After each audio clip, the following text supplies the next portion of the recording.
Não compre errado mais uma vez. Garanta a mudança da sua vida aproveitando o desconto exclusivo da nossa Black Friday Alphacom. Quem investe certo, muda de vida. Alô você!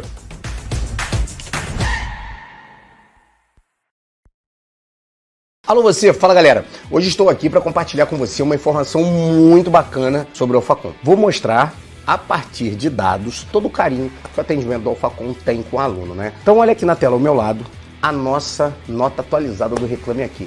Perceba o número de reclamações e respostas. São pouquíssimas queixas porque o produto do Alphacom é óbvio, é o melhor do mercado, as quais foram solucionadas sem discussões e empecilhos. A gente está aqui para resolver, tá? No Alphacom, o aluno fica porque o produto é bom de verdade e ele entende que vale a pena fazer um investimento, porque isso efetivamente é o que vai fazer a mudança de vida dele. E se você conseguir sentir todo esse prestígio que nós temos com o aluno, torne-se um alfartano e também mude a sua vida. E venha, obviamente, né, estudar com quem tem mais qualidade e que mais se importa com você. Alô você!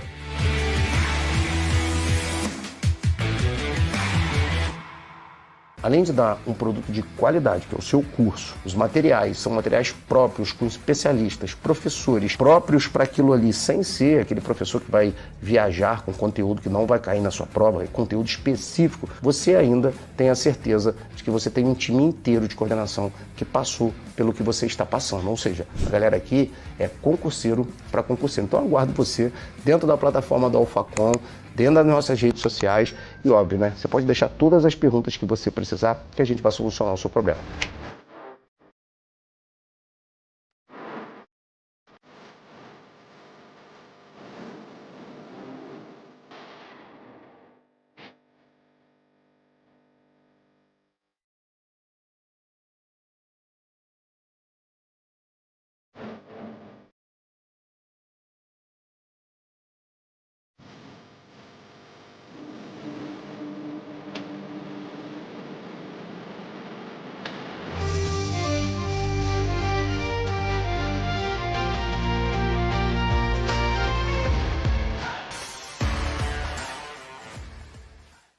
Depois de ter a minha vida mudada ao passar em um concurso público, eu senti que tinha necessidade de mudar a vida de outras pessoas. E esse sonho começou quando abrimos as portas do Alphacom, uma empresa pioneira de concursos públicos que mudou a realidade do Brasil. Nosso time de colaboradores são profissionais altamente capacitados. Cada pessoa aqui dentro trabalha para criar e desenvolver o melhor método de estudo e aprovação.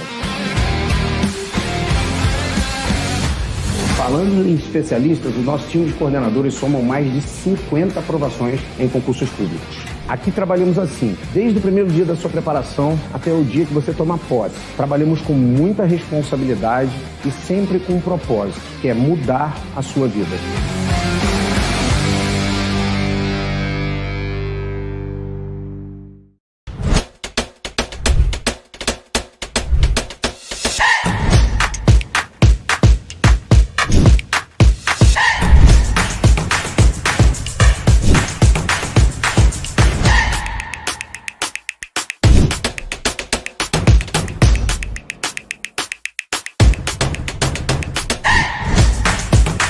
Não compre errado mais uma vez. Garanta a mudança da sua vida aproveitando o desconto exclusivo da nossa Black Friday Alphacom. Quem investe certo, muda de vida. Alô você! Alô você, fala galera, esse tema aí é super importante, eu anotei aqui bonitinho, porque a sua cabeça deve estar fervilhando, ainda mais com editais como o INSS que acabou de sair e a Polícia Militar da Bahia, ou a Polícia Militar do Rio de Janeiro que aí tá camelando, mas vai sair, ou a Receita Federal do Brasil que tá pipocando, né? Então tem tribunal também para todo lado. O tema é foco para quem está no edital, e aí a gente pode colocar também para quem tá vendo o edital saindo na cara do Google, né? Cada minuto é importante e o planejamento é essencial. Vamos dividir em dois termos, para quem está com o edital aberto e para quando o edital está batendo na porta. Para quem está com o edital aberto, um grande exemplo, o INSS. O que vai fazer? Primeira coisa, contagem de prazo. Quanto tempo você tem do momento que você se ligou, que pode ser agora que você está assistindo o vídeo, até o dia da prova. Aí você vai contar e vai falar, putz, cara, eu tenho 60 dias até a minha prova, né? Porque a média é de 60 a 90 dias de um edital à prova. Começa a contar a contagem regressiva na sua cabeça e para sua preparação. O segundo ponto é montar um plano de estudo que que você consiga esgotar ele dentro do prazo de 60 dias. Obviamente, o certo é estudar bem antes e já ter um laudo, né? Porque a gente fala que o edital é brinde para quem já estava estudando, é um prêmio. Mas se você está começando agora, ou se você está apavorado porque está desorganizado, o plano de estudo é o que você tem que fazer. Gaste 2 dias, cara, desses 60 dias para montar o seu plano de estudo. Não gaste tudo, né? Um dia você monta um plano de estudo. Ainda mais na nossa plataforma, que já está pronto. O professor já faz para você esse plano de estudo. Essa é uma grande vantagem de estudar aqui na Alphacom. Existe uma coisa chamada uma relação preço e valor. Preço é o que você paga, valor é o que você recebe. Muitas das vezes você acha que o preço está alto, mas o valor que você recebe é tão grande, tão grande, tão grande, que o preço fica pequenininho. É exatamente os preços que a gente emprega nos cursos aqui do Alphacom, que a gente entrega muito valor para você. E um desses valores agregados excepcionais é o acompanhamento até o dia da prova. Fez o plano de estudo, depois você vai ter que separar a tua rotina. É super importante, porque com o edital aberto muda toda a rotina, galera. Ou seja, se você tem férias, pede para tirar férias. Se você já está estudando há muito tempo, está com muita certeza e sabe que aquele edital, ou pelo menos acha que aquele edital vai fazer diferença e que você vai chegar de sola, se você tiver condição e tiver feito a reserva, você pode até largar seu emprego. Se não, mano, só diminua o tempo, obviamente, de sono que você tem. Dormir menos de 6 horas é perigoso, tá? Porque você vai ficar cansado para a prova. Mas dormir mais de 6 com o edital aberto também é sacanagem. Aproveite os sábados, aproveite os domingos e lembra, a gente conta de trás para frente. Domingo é o dia da prova. Sábado, você vai acompanhar a super revisão de véspera com a gente, óbvio, né? Conectado, sentado, aonde você esteja do Brasil, acompanha a super revisão. Uma semana antes, a gente está acompanhando as semanas alucinantes, então a gente aperta que não facou muito para você. Por isso que é bom ter o amparo de um curso preparatório para concurso público. E o tempo que resta, você tem que conseguir zerar, ou seja, ir riscando o seu edital verticalizado que está dentro do seu plano de estudo, o maior índice de conteúdo possível, para chegar na prova e ter o maior índice de informação que cai no edital, para que você não seja pego de surpresa. O último concurso da INSS, a matéria que menos caía nos últimos editais foi a que mais caiu. Então não existe mais isso das matérias que mais caem. Existe a teoria da imprevisibilidade, que já está tendo um concurso público nesse formato há muitos anos, desde 1988, com a promulgação da Constituição Federal de 88. Então as regras estão postas em jogo e as bancas já estão solidificadas, profissionalizadas, e elas sabem que tem que cobrar tudo colocado no edital. Então pegou essas regrinhas básicas, aí é cuidar do emocional. Não adianta ficar nervoso, não adianta falar que é o concurso da sua vida. Se for esse, é esse. Se não for, você vai mais pra frente. Para terminar, galera, eu vou aí usar a frase do meu amigo William Douglas, né? Passou no concurso muito cedo para delegado de polícia lá atrás, foi juiz, hoje é desembargador do estado do Rio de Janeiro. Quem sabe a gente não acaba vendo o William no STF uma hora, né? Que ele merece muito. Ele tem uma frase que é dele, não é minha. A frase dele é o seguinte: não se estuda para passar, se estuda até passar. Então você estuda bastante, faz a prova, não passou, recomeça o seu projeto até você chegar no concurso da sua vida. Se inscreve no canal, dá uma curtidinha e não deixe de acompanhar o Alphacom, que tem sempre super dicas para você. Alô, você!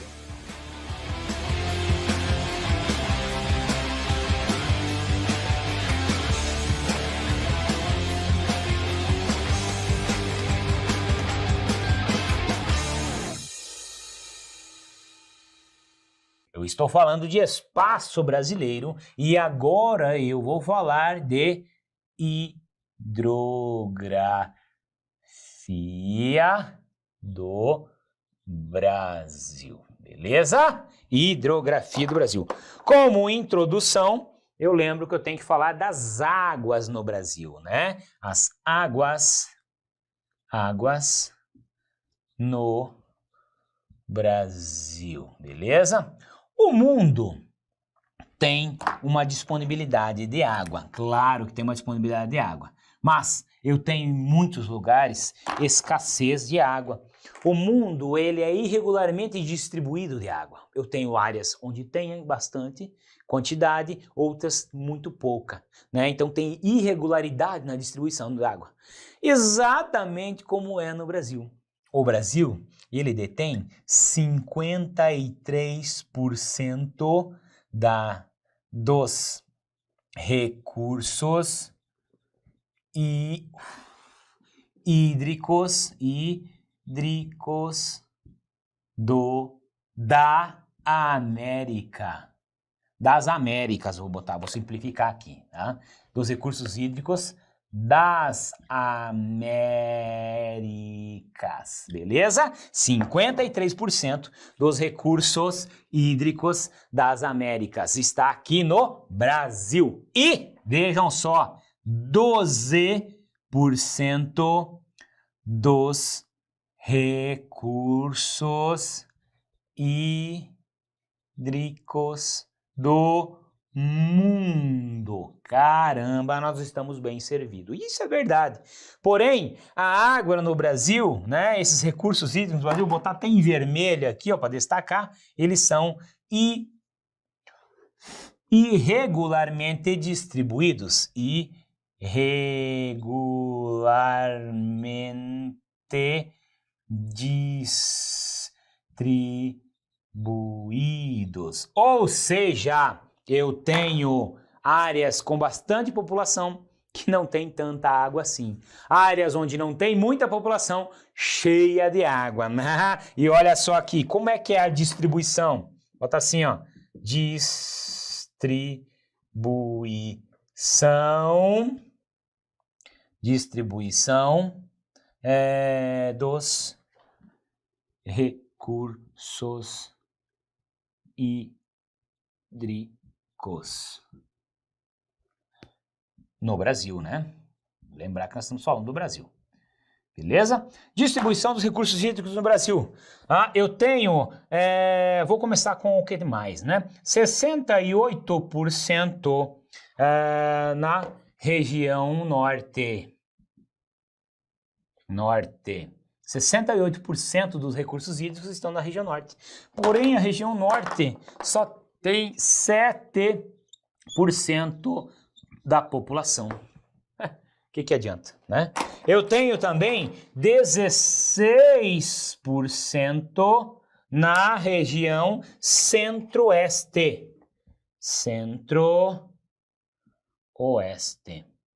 16% na região centro-oeste. E na região centro-oeste nós temos também 7% da população somente. Beleza? O que mais que nós temos? Então observem que há uma irregularidade já no início, tá? Nós temos também aqui, ó, 7% dos recursos hídricos lá na região sul. Região sul, né? E na região sul nós já temos 14% da população. Observem, diminuiu o recurso hídrico e aumentou a população. Que azarado que nós somos, né? Mas fazer o quê, né? Faz parte, né? É a vida, né? 6% dos recursos hídricos estão na região sudeste. E, pasmem, temos 43% da população. Beleza? 43% da população. E vou colocar aqui embaixo para não botar lá do lado. 3% dos recursos hídricos estão na região nordeste, como você viu que ela estava faltando aqui. E na região nordeste, nós temos 29% da população. Observem só. Vamos fazer uma análise aqui então? Tenho muita água onde não precisa. E tenho pouca água aonde precisa. Onde tem mais pessoas morando, é onde tem menos água. É irregularmente distribuído ou não? É. Beleza? Bom, vamos pensar o seguinte, né? Ainda tenho 14% da água, ou melhor, 6% da água na região sudeste. Sim. Qual é o principal problema da falta d'água no Brasil? Qual é o principal problema? No mundo como um todo, mas vamos falar no Brasil, né? Qual é o principal problema? É a irregularidade de distribuição. Não é culpa nossa. Não, o principal problema da falta de água no Brasil é o consumo desregrado. É o consumo desregrado. Ele sim é um problema muito grave, beleza? Bom, na sequência nós vamos falar agora do uso da água. Como é que esses recursos são usados? Do uso da água. Vou botar aqui para você, ó. Uso da água, beleza? Esse uso da água, como é que essa água é usada? Olha só, veja aqui. Veja bem, né? O uso da água. Isso para nós iniciarmos aqui, ó. 7% da água é usada pelas indústrias. Beleza? 7% usada pelas indústrias. 11% é usada pela criação de animais, né? Dá água para bicharada, né? Vamos dar de beber essa bicharada aí. Então, criação de animais. 7%, é 11%. Posso dizer para você também que 13% é usado pelo consumo humano. Consumo humano.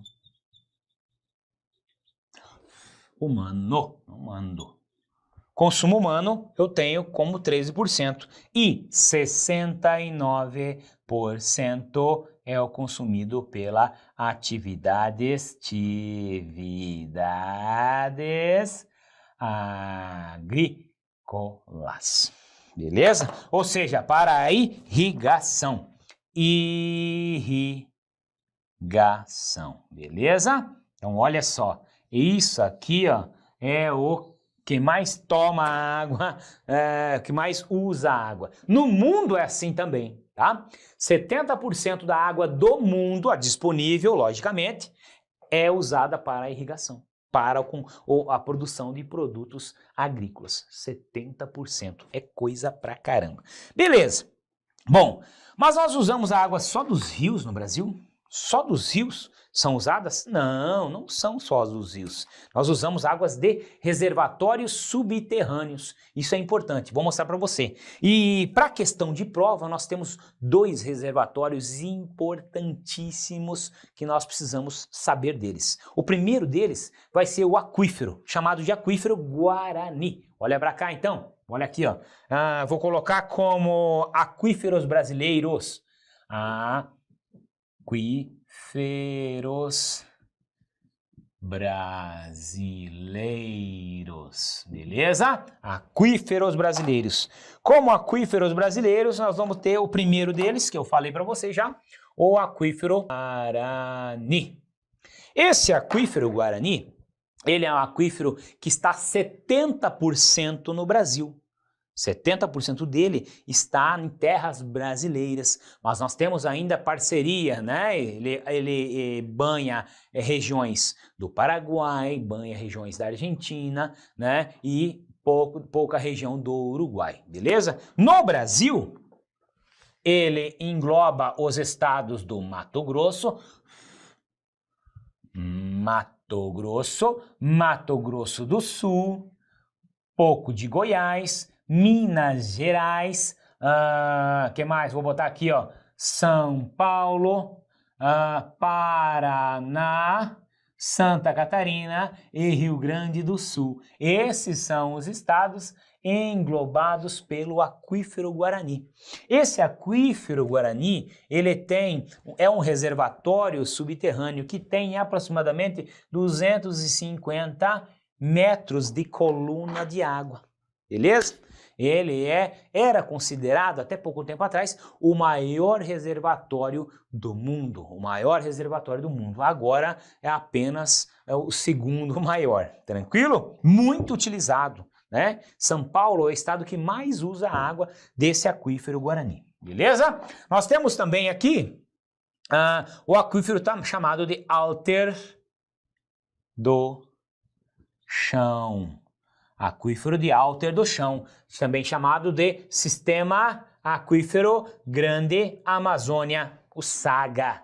Tranquilo? Fica lá na região amazônica, engloba os estados do Amazonas, do Pará e do Amapá. Engloba esses estados, 3 estados brasileiros. Né? Esse aqui é o maior aquífero do mundo. Vou botar em vermelho para você não esquecer. Maior do mundo em volume de água, que é o que interessa, né? Mas o Guarani é maior em extensão. Tá, tudo bem, se essa informação é importante, ele é o maior em extensão. Mas em volume de água é o aquífero Alto do Chão, que tem uma coluna de água de 500 metros. Ou seja, ele é o dobro do aquífero Guarani. Outra diferença importante entre os 2 aquíferos é o seguinte: o aquífero Guarani, ele está em um ambiente mais rochoso, né? Então, ele tem maior dificuldade de ser regenerado, de ser, né, recomposta as suas águas. Já o aquífero alto do chão está num terreno sedimentar, então facilmente essas águas infiltram e conseguem repor as águas desse aquífero.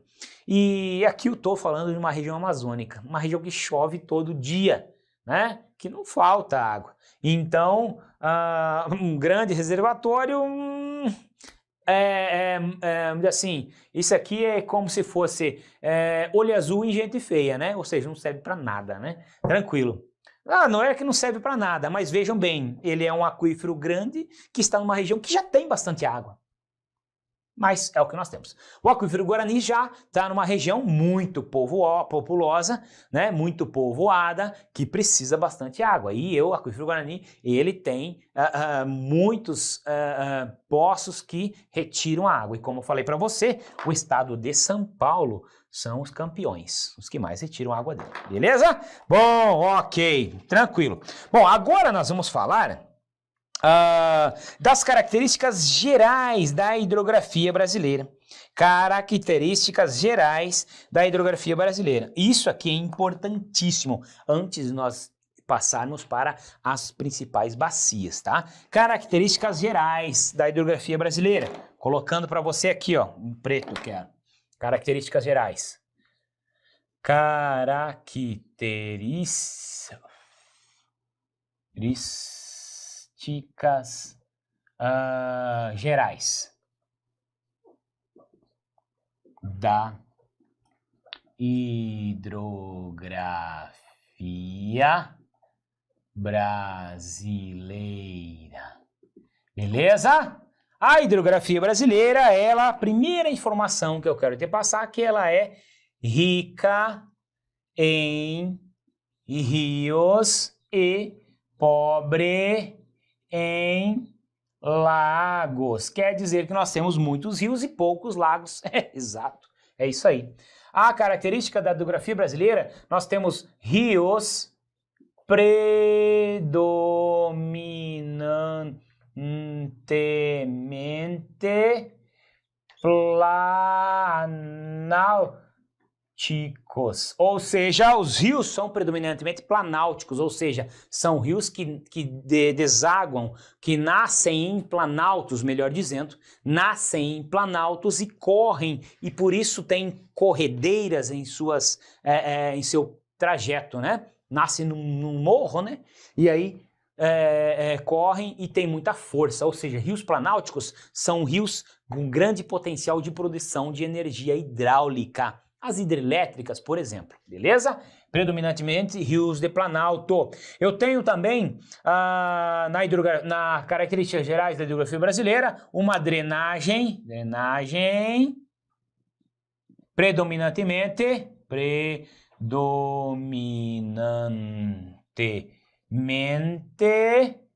exorreica, ou seja, os rios da hidrografia brasileira predominantemente correm para o mar.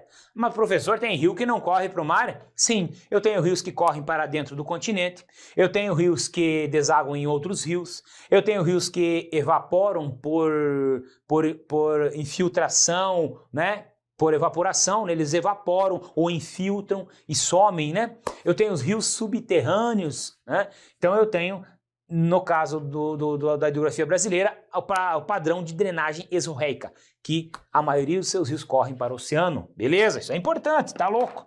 Isso é muito importante. Eu tenho como característica da hidrografia brasileira um predomínio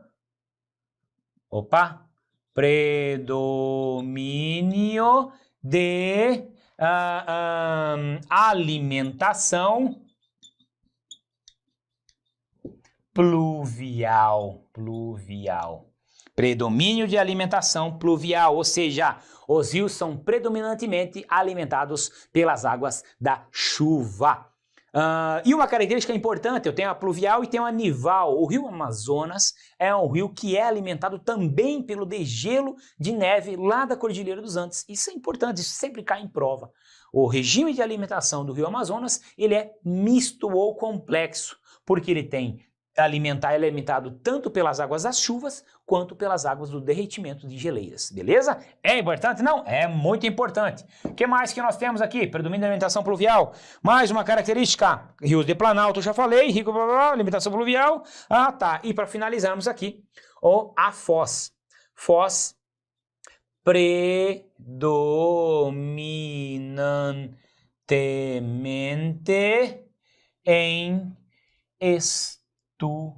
estuário. Ou seja, foz predominantemente em estuário. É aquela foz do rio que deságua diretamente no mar, sem obstáculos à sua frente. Vou desenhar aqui para facilitar, né? Eu tenho o curso do rio aqui, né? E aqui o mar, né? Mar. Quando ele encontra o mar, o rio já deságua diretamente no mar. Essa é a predominância. Mas eu tenho um tipo de drenagem que é assim, ó, rios que são assim. E aqui eu tenho a presença de algumas ilhas, chamadas de ilhas de aluvião, tá? São ilhas formadas pela deposição de sedimentos.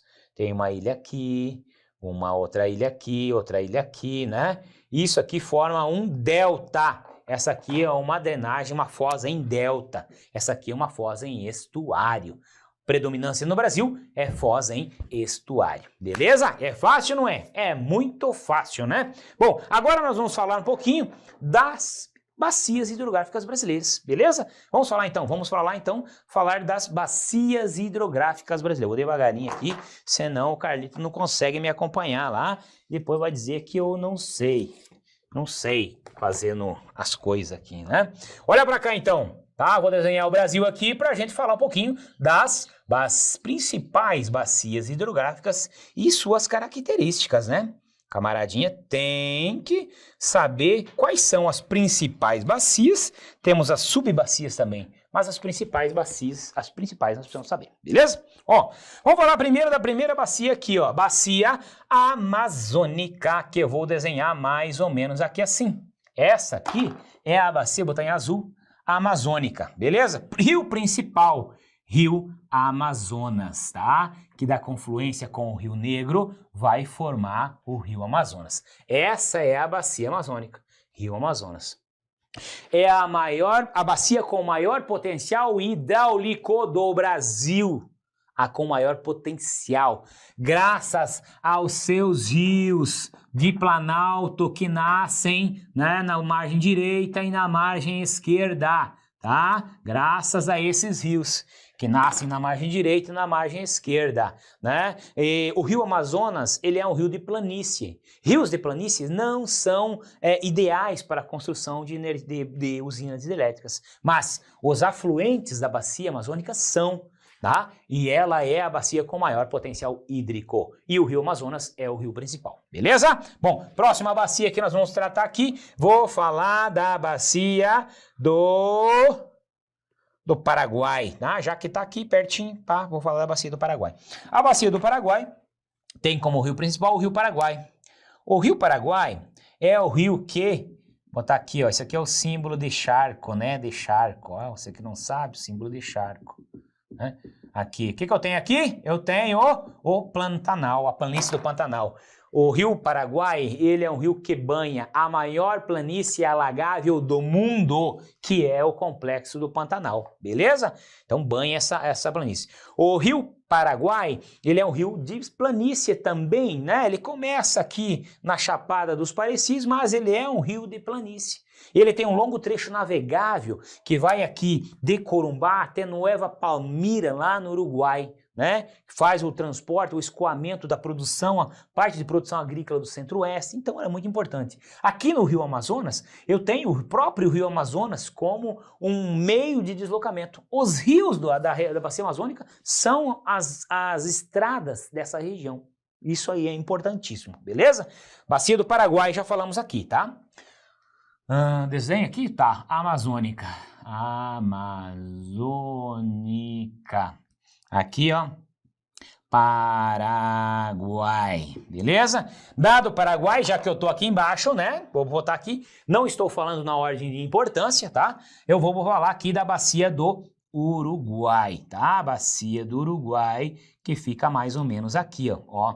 Rio Uruguai, nasce da confluência dos rios Canoas e Pelotas, faz divisa natural entre Paraná e Santa Catarina, entre Rio Grande do Sul, entre Brasil e Argentina e tal, e vai ela também desaguar lá no Rio da Prata.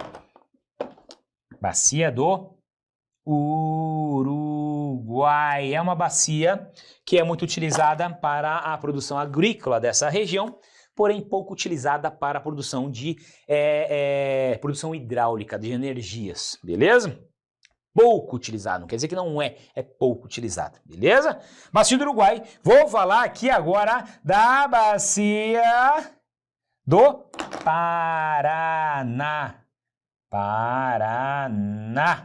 A bacia do Paraná é a bacia com maior potencial hidráulico aproveitado do Brasil. Eu tenho como principal rio o Rio Paraná, que nasce lá da confluência dos rios Grande e Paranaíba, lá na região do Triângulo Mineiro, né?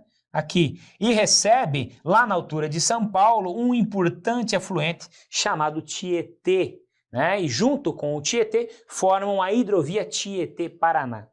Essa bacia é top demais, tá? Vou falar aqui dessa bacia aqui, ó. Bacia do São Francisco. Rio São Francisco, o Rio dos Currais, o Rio da Integridade Nacional, né? São Francisco, né? Uma bacia com o terceiro maior potencial hidráulico, uma bacia que é muito aproveitada hidraulicamente. Eu tenho muitas usinas, é um rio que ilumina o Nordeste brasileiro. Tem aqui o Vale do São Francisco, produção de frutas, de flores, o Rio dos Currais, onde eu tenho muitas estâncias, né? E tinha muito antigamente. A Bacia do São Francisco eu tenho um trecho navegável que caiu na prova da ESA. Trecho que vai de Pirapora, Minas Gerais, até Juazeiro, divisa com Petrolina. Juazeiro, Bahia, divisa com Petrolina, Pernambuco. Trecho navegável, sim. Usina de Paulo Afonso, usina de Sobradinho, nessa região aqui, beleza? São Francisco. Eu tenho... em preto. Vamos lá, essa bacia hidrográfica aqui, ó. Pá. Essa bacia aqui é a bacia do Tocantins, Araguaia. Bacia do Tocantins, Araguaia. Tocantins, Araguaia.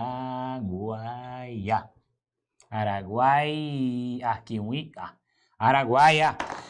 Nessa bacia eu tenho uma importante ilha, a Ilha do Bananal, a maior ilha que fica no Rio Araguaia. Vou desenhar ela aqui, ó, a maior ilha fluvial do mundo. A maior ilha fluvial do mundo que fica aqui, ó, no Rio Araguaia. Aqui é fácil, né? Mas é muito fácil. Caiu também já na prova da ESA isso aqui, ó.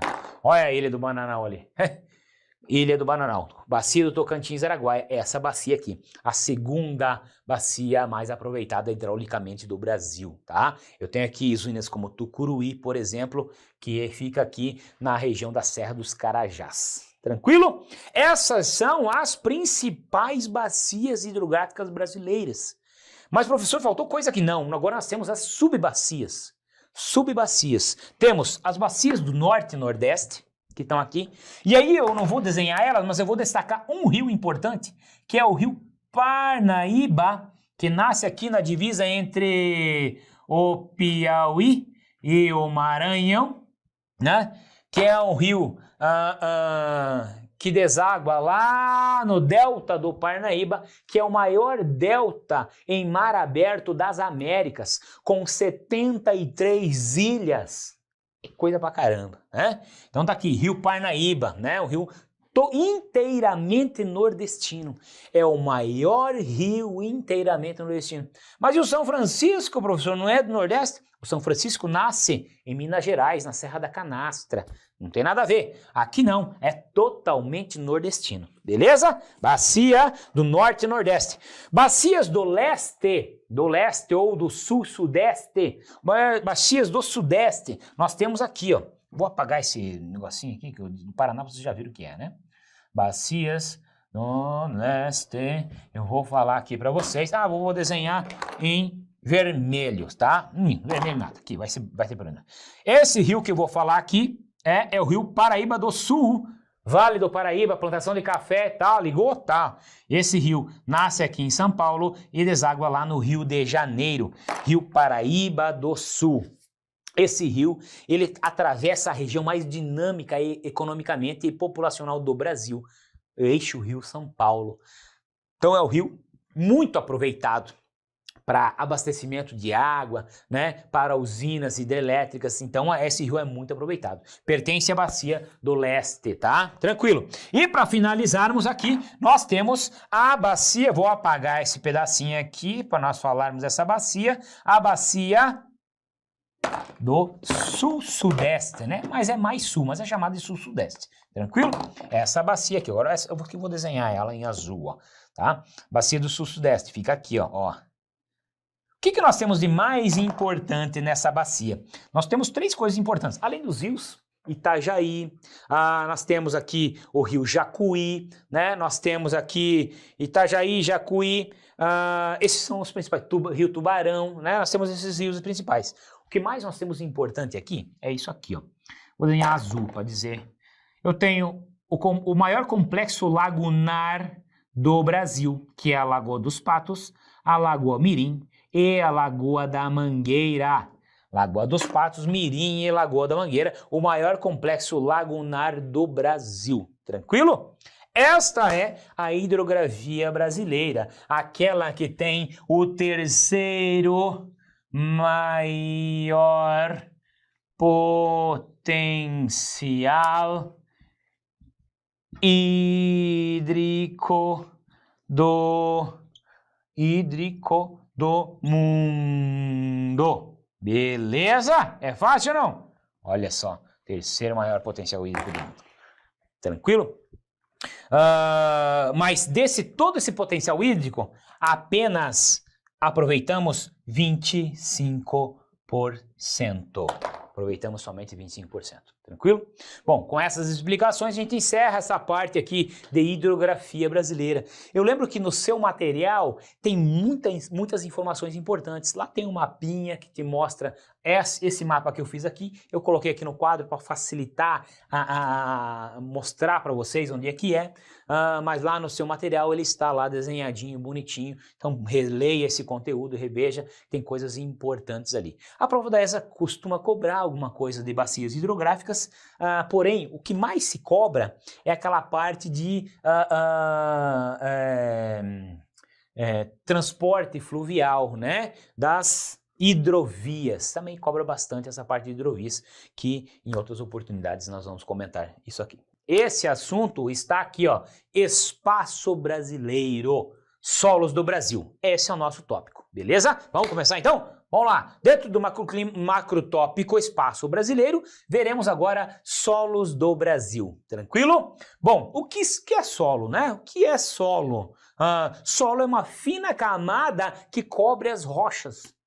Mas cobre as rochas. Esse solo é resultado da fragmentação de rochas, ou seja, essas rochas que se originaram há milhões e milhões de anos atrás, elas foram cobertas por uma fina camada de sedimentos. Sedimentos vieram da onde? Surgiram do além? Não, surgiram das próprias rochas. Essas rochas, após terem sido formadas, elas começaram a sofrer processos de decomposição. Sofreram processos de desagregação de partículas, né? De erosão, né? Erosão vinda da água, erosão vinda dos ventos, né? Ou erosão vinda da temperatura, da oscilação de temperatura. Isso quebra a rocha, estratifica a rocha e ela vai fragmentando. Esses fragmentozinhos, chamados de sedimentos, eles vão se compactando no chão e formam uma fina camada que cobre as rochas. Isso é o solo, beleza? Tá, mas não é só isso não. Esse solo é formado por rochas. E essas rochas, elas têm diferentes tipos. Isso é importante para você lembrar por que eu tenho diferentes solos, Porque eu tenho diferentes tipos de rochas, diferentes minerais. Um serve para uma coisa, outro para outra, um é fértil, outro não é fértil, pá, e assim por diante. É isso que nós vamos ver agora. Então, tipos de rochas, para nós lembrarmos aqui. Eu tenho os 3 tipos de rochas, né? As rochas ígneas ou magmáticas. Que são rochas ígneas ou magmáticas? Rochas ígneas ou magmáticas são rochas provenientes do magma, do manto terrestre, né? Do magma, da endosfera, né? Da mesosfera. Então, esse magma que está ali dentro do núcleo, próximo ao núcleo da Terra, ele é uma lava vulcânica que, ora, sai para fora, expelida por vulcões, ora se solidifica na estrutura interna da Terra. Bom, então eu tenho as ígneas magmáticas. Essas ígneas magmáticas, elas são divididas em extrusivas ou intrusivas. Beleza? Bom, o que são extrusivas? Extrusivas extrapolam, né? São as rochas que saem de vulcões, né? Saem de fendas geológicas. Essas rochas, aquela lava vulcânica que você já viu lá no Havaí, por exemplo, já viu algum vídeo, alguma coisa lá do Havaí, que sai aí, vai no mar ali e tal, e aquela fumaceira lá, e vai se solidificando. Essa rocha que se solidificou após sair de um vulcão é uma magmática, proveniente de magma, ou ígnea, né? Magmática extrusiva que saiu. Já aquela rocha que também é magmática, porém não chegou a sair do vulcão, mas ela está na superfície, embaixo da crosta terrestre, está junto à crosta terrestre. Ela foi se solidificando, porque ela foi esfriando. No núcleo da Terra, o central da Terra é muito quente, a 5.000 graus. E na parte superior da Terra, à medida que vai chegando à superfície terrestre, ela vai esfriando e vai se solidificando. O magma é pastoso, né? Aquela pasta que sai ali. E à medida que vai se aproximando da crosta terrestre, ele vai se solidificando. Esse magma que não saiu de vulcões e se solidificou próximo à superfície terrestre, eu chamo de magmáticas intrusivas. Um exemplo dessas magmáticas intrusivas é o basalto. O basalto que deu origem, né, a solo de terra roxa, que nós vamos ver lá no fundinho daqui a pouquinho, tá? Extrusivas ou intrusivas. Fácil não? É fácil, né? As rochas sedimentares. As rochas sedimentares são compostas por sedimentos. Sedimentos do quê? De outras rochas. Por exemplo, uma rocha basáltica que ficou exposta há muito tempo ali. Esses sedimentos se solidificaram e foram carregados para outras áreas. Viraram rochas sedimentares, né? Rochas sedimentares, provenientes de sedimentos de outras rochas, né? A mais comum rocha sedimentar é o calcário. O calcário é uma rocha sedimentar, né? Proveniente, se você pegar o calcário, ele esfarela na sua mão. E isso são rochas sedimentares. Aquela que você pega e, né, areia, né? Aquela que você esfarela na mão é uma rocha sedimentar, que é proveniente de sedimentos. Esses sedimentos, eles se solidificaram novamente através de um processo de litificação, também chamado de diagênese, né? Formação dessa rocha sedimentar, beleza? Bom, e por fim, nós temos as rochas metamórficas. As rochas metamórficas são as rochas que sofrem metamorfose, né? Transformação, essa metamorfose ambulante, né? As rochas metamórficas, elas são rochas que são formadas no interior da crosta terrestre. Próxima à superfície, logicamente, né? Mas no interior da crosta. Nesse local há uma forte pressão e temperatura. As temperaturas são elevadas. Eu falei que no núcleo da Terra é 5.000 graus. Ali não chega tanto, porque as rochas já são endurecidas. Ali a pressão e a temperatura é tanta que os minerais se fundem e formam outros minerais. Esses minerais que se fundem, eles formam rochas duríssimas. Duríssimos. Os minerais metálicos, por exemplo, o ferro, o chumbo, o cobre, né? São minerais que são rochas metamórficas, são metamorfizados, se transformaram, né? São rochas com um valor, né, usadas, né, para ganhar dinheiro, né, extrativismo mineral, tá beleza? Rochas metamórficas. metamórficas, sofreram metamorfização, beleza? Esses são os 3 tipos de rochas que nós podemos ter. Tranquilo? Baseado nessas rochas, eu vou ter a formação dos solos. As rochas metamórficas, um exemplo que eu queria dar é o mármore, né? Você vai queimar no mármore do inferno, né? Porque quer dizer que é um lugar quente, é com bastante pressão. O mármore sofre muita pressão e se transforma nessas rochas metamórficas, né? Como é que é? No mármore do inferno é um exemplo que eu queria dar. Beleza? Bom, das rochas que são decompostas, sofrem processo de decomposição, eu vou para os solos, que é a decomposição dessas rochas que eu falei ali. Isso é o solo, né? E os solos, eles nada mais são do que desagregação das rochas, ou desagregação de partículas, saindo de pedacinhos das rochas. Mas como é que sai esses pedacinhos? Através do processo de intemperismo químico, físico ou biológico, né? Desgaste da da rocha, desgaste da rocha através da chuva, do vento e assim por diante, beleza? E esses solos, eles têm uma origem, que também é cobrada em prova, por isso que tá aqui, senão eu não ia botar aqui, né, para encher linguiça. Então tá aqui, ó, qual é a origem dos solos? Os solos podem ser de origem eluviais, aluviais ou orgânicos. Os solos eluviais são formados no mesmo local de origem das rochas. Ou seja, vamos lá, eu tenho uma rocha aqui. Beleza. Essa rocha sofreu processo de desgaste, né? Sofreu processo de intemperismo e tal. Ou seja, partículas dessa rocha foram caindo aqui, ó. Né? Foi desgastando essa rocha, vou desenhar aqui, ó. E foi esses sedimentos foram sendo depositados aqui. Beleza? Beleza. Esses sedimentos formaram um solo eluvial, ou seja, um solo formado no mesmo local de origem. Tranquilo? E os solos aluviais? Os solos aluviais também, vamos pensar aqui, ó, que eu tenho a rocha, tá? E essa rocha, da mesma forma que essa, ela perdeu sedimentos. Porém, esses sedimentos, eles foram transportados pelos ventos, né? Ou por um curso de rio. E esse rio transportou os sedimentos e depositou eles em outro local. Lá, alguns quilômetros, muitos quilômetros depois e tal, e assim por diante, em outro local, né? Esse solo formado em outro local é um solo chamado de aluvial. O ouro de aluvião, já ouviram falar em ouro de aluvião? O que é? É o ouro que dá no leito dos rios. Por quê? Ele foi formado lá em outro local, mas o rio transportou ele e foi sendo depositado nos leitos dos rios. Esse é o ouro de aluvião, beleza? Solos aluviais, tranquilo? Quanto à origem.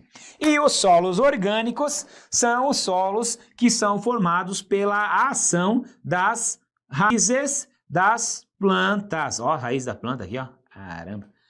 Das raízes das plantas ou dos micro-organismos. Isso aqui é não, tatu não, micro-organismo não é tatu. Esse aqui é um cupim. Um cupim, esse aqui é um sei lá mais o que. Os micro-organismos decompõem o solo.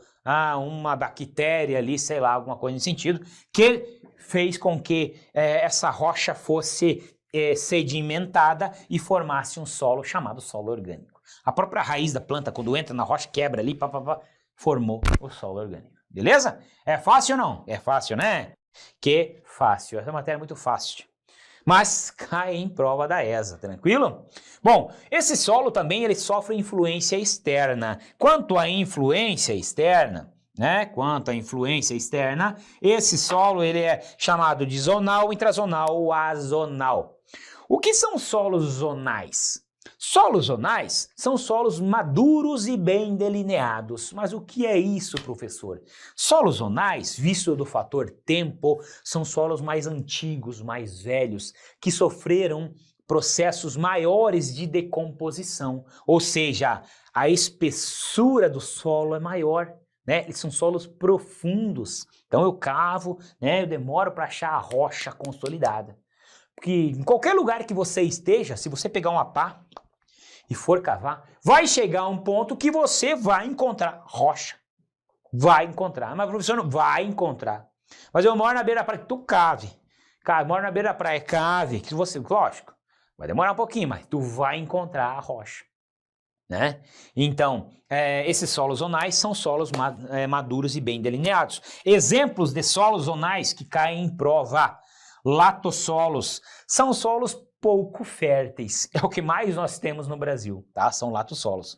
Os podzóis são solos férteis, top para agricultura. Os solos de pradarias são solos extremamente férteis para a agricultura, solos de pradarias. E os solos desérticos são solos praticamente inférteis. Não tem pouca fertilidade porque não tem umidade, não tem matéria orgânica, não tem nada. Beleza? Esses são solos zonais. Solos largos, maduros, bem delineados. Já mostro para você o que são esses solos no mapa aqui, no quadro. Os solos intrazonais, ele é um meio termo, né? Entre os zonais e os azonais. Ó, ele é um mediano, então ele tem um perfil de solo mediano, né? Eles são de dois tipos: os solos salinos e os hidromórficos. Solos salinos têm baixa fertilidade, porque tem muito teor de sal. Então, só plantas halófilas que gostam de sal que podem se estabelecer ali. E os solos hidromórficos são solos muito úmidos, né? E esses solos hidromórficos são férteis ou não são férteis? Depende da umidade. Se eles tiverem um grau de umidade muito alta, eles lavam a terra e não são nada férteis. Mas se tiver um grau de umidade relativa, eu consigo cultivar nesses solos hidromórficos. Até porque esses solos hidromórficos eles têm a capacidade de reter a matéria orgânica. Beleza? E os solos azonais. Solos azonais são solos rasos, solos jovens, né? Solos que com pouco perfil, né, de decomposição. Exemplos de solos azonais são os solos aluviais, que são aqueles solos na beira de rios, tá?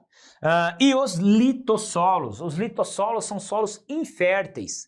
É aquele solo lá das montanhas, lá em cima daquelas montanhas, onde a rocha está praticamente intacta, mas ainda nasce uma árvorezinha ou outra, um arbustinho ali, que nasce nesse solo chamado litossolo. São inférteis, são solos praticamente inférteis, tá? Depende muito do local, mas basicamente são inférteis, beleza? Mostra, vai para a tela aqui que eu vou te mostrar aqui como é que é o perfil desse solo, rapidinho, olha para cá então.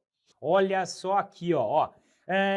Observe aqui que esse perfil do solo, ó. Perfil é o quê? São essas linhas aqui, ó. Tá vendo essas linhas aqui, ó? Ó, essas linhas são chamadas de perfil. Esse pedacinho, esses estratos do solo, observem, tá? Observem os estratos do solo. Esses estratos, que é chamado de perfil, eles são variáveis, né? Nem sempre eu tenho os estratos desse tamanho, nem sempre. Observem aqui, o primeiro extrato é chamado de horizonte O. Horizonte O. O que eu tenho no horizonte O?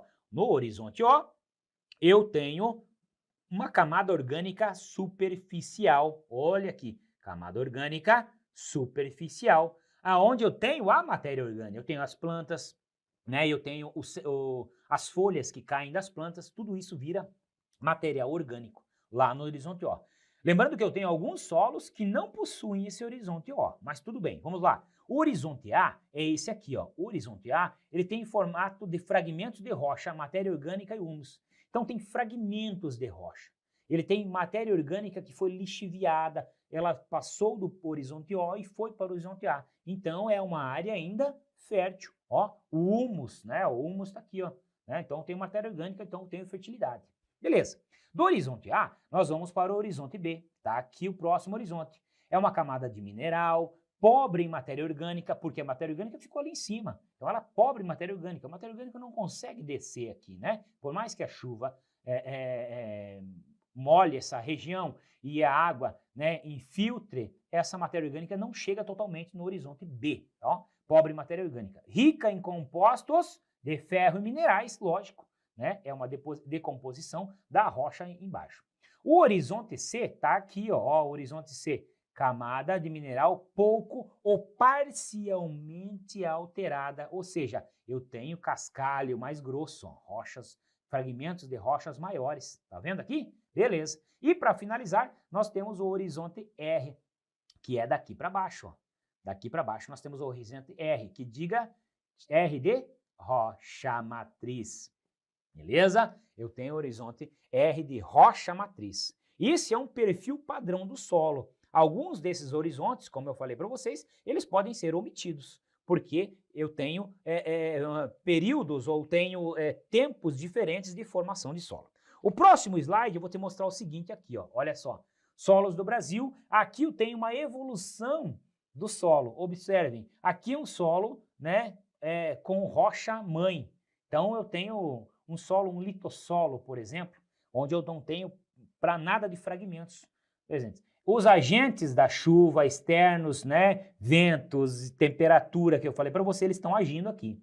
E aí depois de algum tempo, esse é incorporado o material orgânico, tá vendo? Restos de animais, vegetais estão incorporando aqui, ó. E a rocha-mãe já se alterou um pouquinho, olha só, já criou essa partezinha aqui. E mais, isso aqui, pensam que isso aqui é uma evolução do tempo, ó, né? O tempo está passando, observe. Tá, e aqui esse mineral já se alterou e, por final, eu tenho essa constituição do solo, vamos dizer aqui, maduro. Beleza? Essa é a formação do solo. Tranquilo? Volta comigo aqui. Beleza. Falamos da formação do solo. Agora eu quero falar para você dos tipos de solos brasileiros, tá? Prova da ESA cai muito isso. Olha para cá então, vamos ver esses tipos de solos brasileiros. Tranquilo. Dos tipos de solos brasileiros estão aqui, ó. O primeiro solo que eu vou falar para você vai ser um solo que encontra-se, eu vou botar em azul aqui, um solo que encontra-se nessa região aqui, ó, né? Chamado de solo de Massapê. Beleza? Solo de Massapê. É um solo de tonalidade escura, meio argiloso, com muita fertilidade, que foi muito utilizado na época do plantio da cana-de-açúcar aqui no Nordeste. Né? É o solo que foi utilizado para o ciclo do açúcar, aquele grande ciclo lá no início do nosso descobrimento aqui, no primeiro ciclo econômico que nós tivemos. Solo de Massapê, Nordeste do Brasil. Vou até botar aqui, ó, Nordeste. Não vou botar aqui não, vou botar ali, tá? Você já sabe que essa região é Nordeste, mas eu vou botar aqui, ó, Nordeste. É mais ou menos isso que eles vão te perguntar. Qual que é o solo, para que serviu e onde fica? Pronto, é isso que você precisa saber. O próximo solo que eu vou te mostrar aqui vai ser o solo de terra roxa. Solo de terra roxa, ele vai estar nessa região. Ó, tá vendo que tem uma região maior, né? Eu vou desenhar aqui, tá? Massapê, esse aqui é o terra roxa, beleza? Esse solo de terra roxa, ele é proveniente do basalto, da decomposição do basalto. Tranquilo? Então ele é um solo muito fértil, foi muito utilizado para a plantação de café. Hoje, né, para cana-de-açúcar, hoje para os monoculturas como soja, milho, trigo, né, e dentre outros. Esse solo aqui, que fica aqui, tem Mato Grosso do Sul, Paraná, Santa Catarina, São Paulo, né? Essa é a região do solo de terra roxa, muito fértil. Beleza? Tranquilo. Do solo de terra roxa, nós vamos para o solo de salmourão. Salmourão. Solo de salmourão. Vou botar mais ou menos aqui, ó. Salmourão. Beleza? Salmourão. É um solo proveniente na região central do Brasil. Predominantemente na região central do Brasil, tá? Mas eu tenho solo de salmourão no sul do Brasil? Tenho, né? Nessas regiões aqui, ó, eu tenho também solo de salmourão, tá? Lá na Campanha Gaúcha eu tenho solo de salmourão também. É um solo arenoso, né? Com baixa fertilidade. Ele não é infértil, mas tem baixa fertilidade. Ele tem um alto índice de acidez, esse solo, é um solo ácido. Esse solo de salmourão, até por volta dos anos 60, ele era pouco utilizado. Com o aprimoramento das técnicas agrícolas, dentre elas a Revolução Verde, esse solo de salmourão passa a ser muito aproveitado para a agricultura, com o melhoramento das técnicas. Por exemplo, a calagem do solo, jogar cal no solo para corrigir essa acidez. E aí esse solo torna-se bastante aproveitado para a agricultura, fazendo com que essa região tornasse a região mais produtora agricolamente do Brasil, né? A maior produtora de grãos do Brasil, essa região aqui, beleza? Salmourão. E o último solo que eu vou falar para você é o solo chamado, vou até escrever aqui, ó. Vou até escrever aqui, solo aluvião. Solo de aluvião. Esse solo de aluvião fica onde? O solo de aluvião, ele é encontrado em todo o Brasil. O solo de aluvião é encontrado em todo o Brasil. Aonde tem o solo de aluvião? Nas margens de rios, principalmente.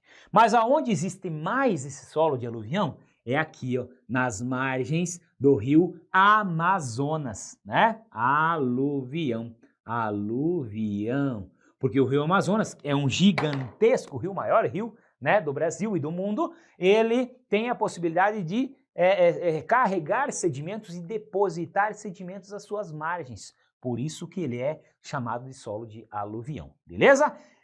Quais são as características? O solo de aluvião é fértil? Depende do grau de umidade. Se for um banhadão, muita água, ele vai ser muito lixiviado, então não vai ter muita fertilidade.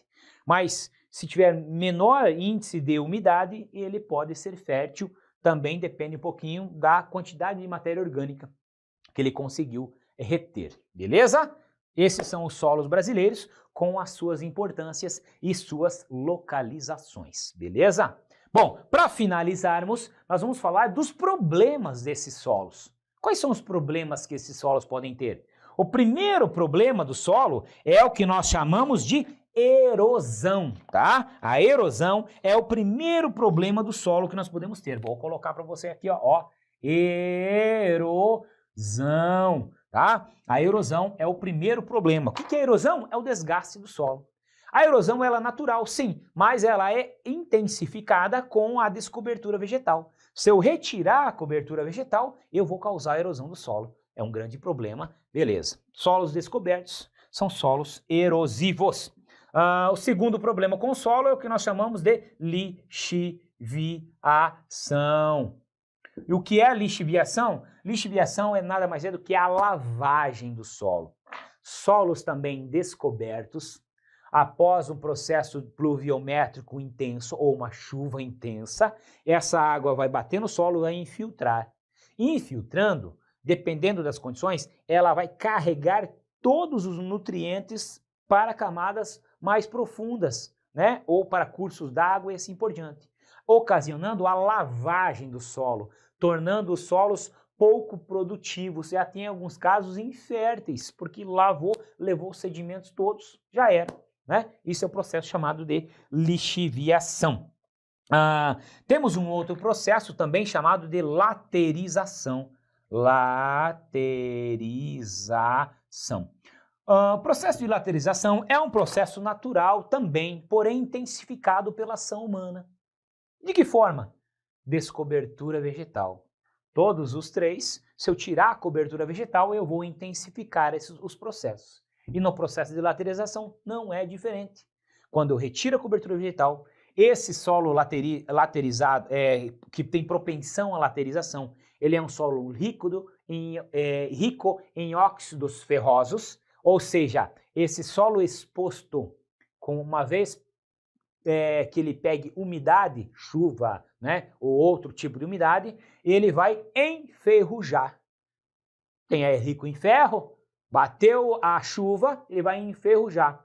E à medida que isso vai acontecendo, vai formando uma carapaça laterítica, ou seja, um negócio duro realmente, que raiz de planta alguma vai penetrar, tornando o solo infértil, o solo laterizado.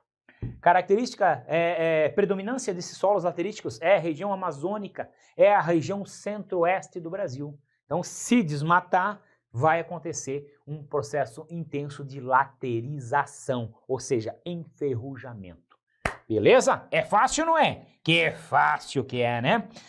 Também temos o processo chamado de desertificação.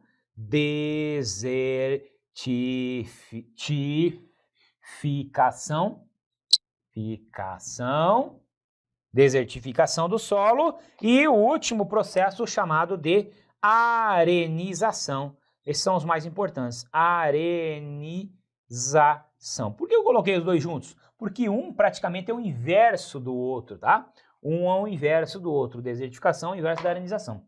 Solos desertificados são solos sem umidade.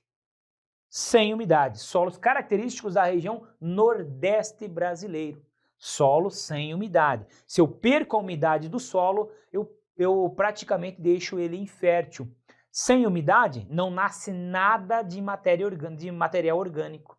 Se eu não tenho matéria orgânica e não tenho umidade, eu tenho um solo praticamente infértil. Característico da região que não tem umidade no Brasil, a região nordeste, lá do sertão nordestino. Desertificação. E a arenização é um processo que torna o solo também improdutivo, torna o solo também infértil. A arenização é a formação de areiais. A arenização ocorre em solos arenosos. Solos de salmourão, por exemplo, são solos arenosos. Esse processo acontece nesse padrão de solo, solos arenosos. Porém, diferente da desertificação, para acontecer o processo de arenização, eu preciso intensa umidade, ou seja, chuvas. Também descobertura vegetal, né? Deixo esse solo arenizado e exposto. Há uma forte chuva, né? Ao longo de muitas chuvas, essa chuva vai formar uma erosão laminar, ou seja, vai tirar uma camada superficial do solo, dessa areia, né? E vai depositar em outros locais. Vai tirar, vai arrastar essa areia, vai lavar essa areia, ou seja, vai também ocorrer a lixiviação. Vai separar os nutrientes. Os nutrientes vão ser levados para outros locais e a areia vai ficar depositada. Uma areia sem nutrientes, um local arenizado, é um local praticamente infértil também. Beleza? Esses são alguns problemas dos solos mais importantes, os que costumam cair na prova da ESA. Tranquilo? Com essa explicação, nós encerramos essa parte de solos brasileiros, uma aula bem tranquila, uma aula importantíssima, né? Observe, vou plantar, vou para onde? Vou plantar no solo de salmourão, lá na região do centro-oeste, beleza? Reveja esse conteúdo, refaça aí essas anotações. Políticas territoriais, beleza, políticas territoriais. Dentro das políticas territoriais, nós temos o assunto chamado de meio ambiente, beleza? Políticas territoriais e meio ambiente. Bom, essas políticas territoriais foram políticas, né, relativas ao meio ambiente, que foram formas criadas para tentar preservar o meio ambiente. É fácil não, é isso aí mesmo, tentar preservar o meio ambiente. Bom, como políticas, como primeiras ações realizadas nesse intuito, eu tenho que destacar para você aqui as conferências ambientais. Conferências ambientais, tá? Faltou um i aqui, ambientais, tá? Essas conferências ambientais, elas foram as que deram início a essa mentalidade de preservação ambiental.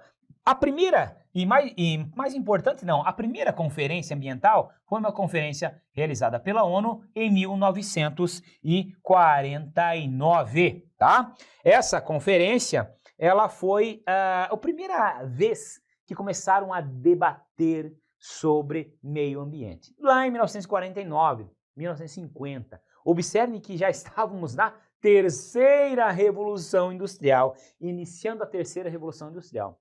E o meio ambiente ele começa a ser mais afetado com as revoluções industriais.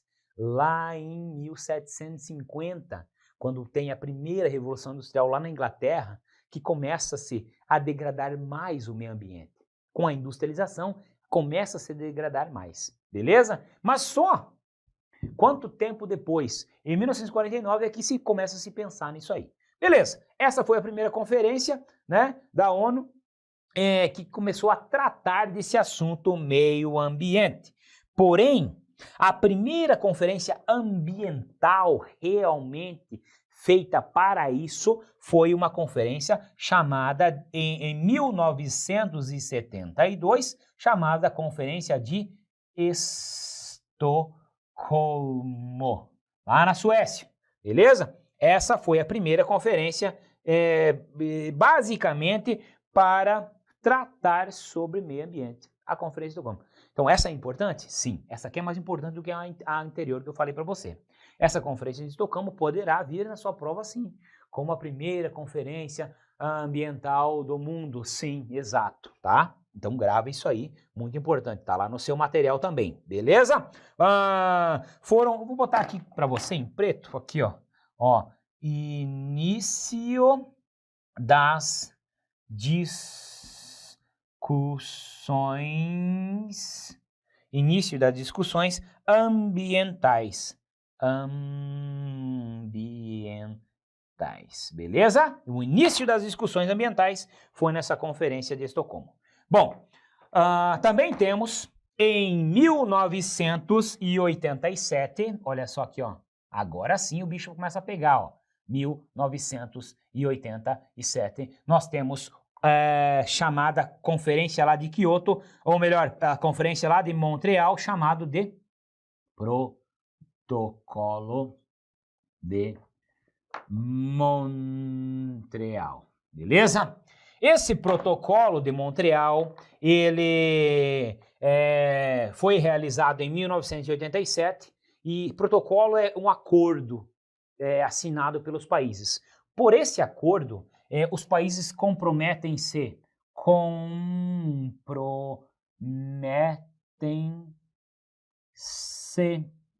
a reduzir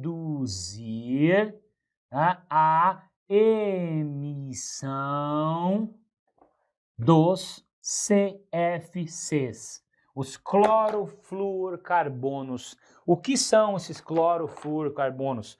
É um gás nocivo, um gás que destrói a camada de ozônio, tá? É um gás nocivo que destrói a camada de ozônio, e aí você já sabe, destruiu a camada de ozônio, abriu um buraco lá, os raios ultravioletas vão incidir com mais força, vão prejudicar o ser humano, os vegetais e tudo, beleza? Maior aquecimento e assim por diante. Então, em 1987, no Protocolo de Montreal, foi estabelecido que iriam reduzir os gases da camada de ozônio. Beleza? Protocolo de Montreal. Bom, outro protocolo importante que nós temos foi em 1997. Não é azul que eu estou fazendo ali. 1997, tá? 1997 foi assinado o Protocolo de Kyoto. Esse Protocolo de Kyoto foi um acordo entre os países também, de modo que eles reduzissem a emissão de gases causadores do aumento do efeito estufa. Beleza? É importante? Sim. Observem que são dois protocolos semelhantes, porém com características diferentes. Olhem só, qual que é a diferença? Esse aqui foi para reduzir os CFCs. Esse aqui foi assinado para reduzir a emissão. Vamos lá, vou botar assim. Redução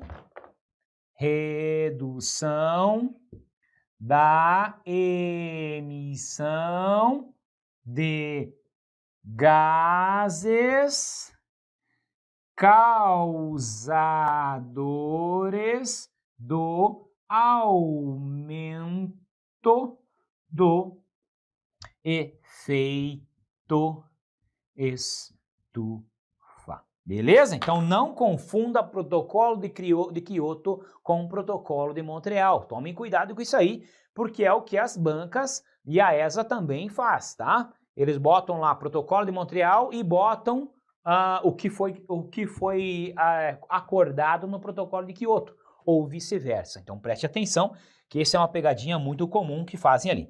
Bom, desses protocolos, aí nós temos algumas conferências ambientais realizadas no Brasil, né? Uma delas foi a Rio 92. Com a Rio 92, que foi realizada lá no Rio de Janeiro, né? Nessa Rio 92, começa a se pensar mais em desenvolvimento sustentável, tá? Começa a se pensar mais em desenvolvimento sustentável. A expressão desenvolvimento sustentável, ela já havia aparecido.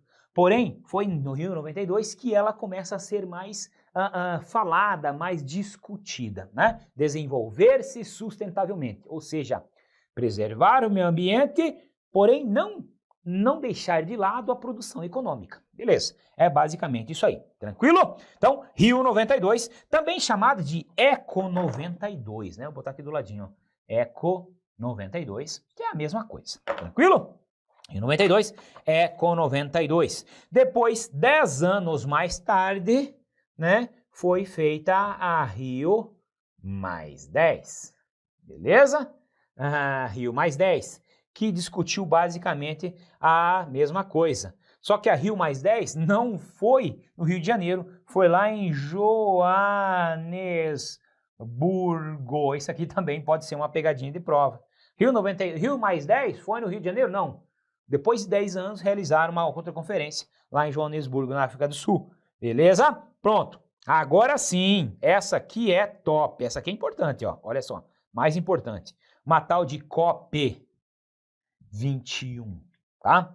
Conferência das Partes, Conferência Climática das Partes. Beleza. Reuniram-se nessa aqui 196 países.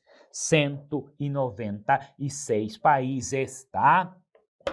Que foi determinado, botar em vermelho, que foi lá em Paris, né? Essa conferência foi lá em Paris.